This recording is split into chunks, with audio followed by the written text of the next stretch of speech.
Alright, Dave from Comics Reviews here. I've been thinking long and hard about how to start my channel, what book to recommend first. You guys' comments on the last video and in the discussions on my channel really helped a lot. I wanted to let you guys know that I've loved the response so far.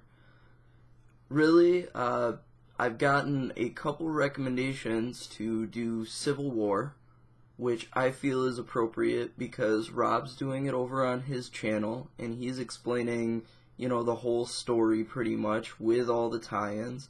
So I figured it would be appropriate for me to let you guys know how to collect the tie-ins. If you haven't checked out Rob's videos yet, you happen to stumble upon my channel another way, please go and check him out. He's going to have a link in the description to his channel. He's basically does something called Marvel Explained, where he goes really in-depth into stories of Marvel characters and events. Please do check him out. Civil War was my first Marvel book, and I can't think of any more appropriate place to start you guys out. Every character in the story had punch and attitude that really rivals any other story I've ever read.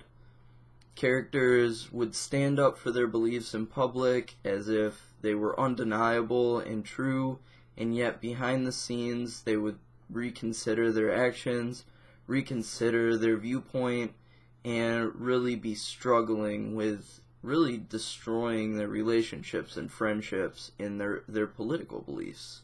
Many relationships get stressed over decisions that are made on both sides, and both sides start to target each other both in the media and in physical combat.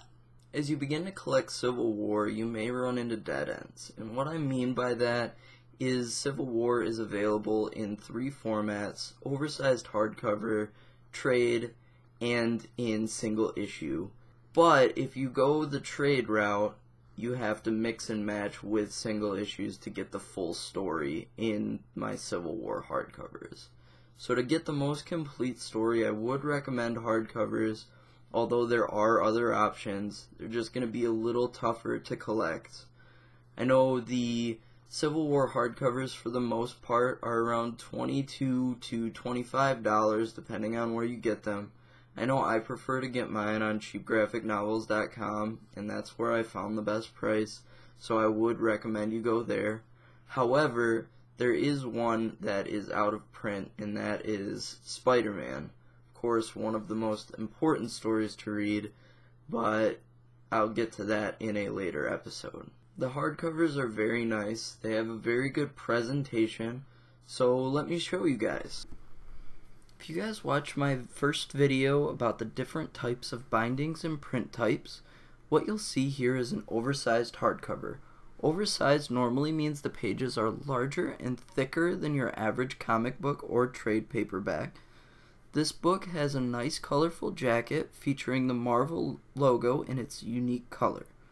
Under the slipcase you'll find a beautiful white color, which is across all Civil War hardcovers. One disadvantage of this particular collection is that despite the page length being much longer than the trade paper, it does not have additional story content. It is literally identical to the trade in this regard. It collects Civil War issues 1 through 7. What is kind of nice for people who like to see the creative process and read into the production of a comic book, there are variant covers, sketches, and author notes featured at the end. But take a look at how many pages that is. All of those multicolored pages and the pages tipped in black are the extras. Overall, I really like this collection and I'm proud to have it. Marvel always holds themselves to high standards with their hardcovers, and this is absolutely no exception. I first got this, of course, in trade paper back when I didn't even know what a hardcover was really, but then the pages started to falling out. I had read it like 10, 20 times, and I gave that to a friend and I upgraded to the hardcover, and I'm very happy I did. This is the collection that really persuaded me to try to collect everything I could in hardcovers, so it is a very important book to me. Again, I would highly recommend this collection to anybody who wants to get into comics. It spreads across the whole Marvel universe, at least the part of the universe that's on Earth, and it's a really great event to find new characters and to get to know characters that you might already know a little bit about. I'm Dave from Comics Reviews. See ya!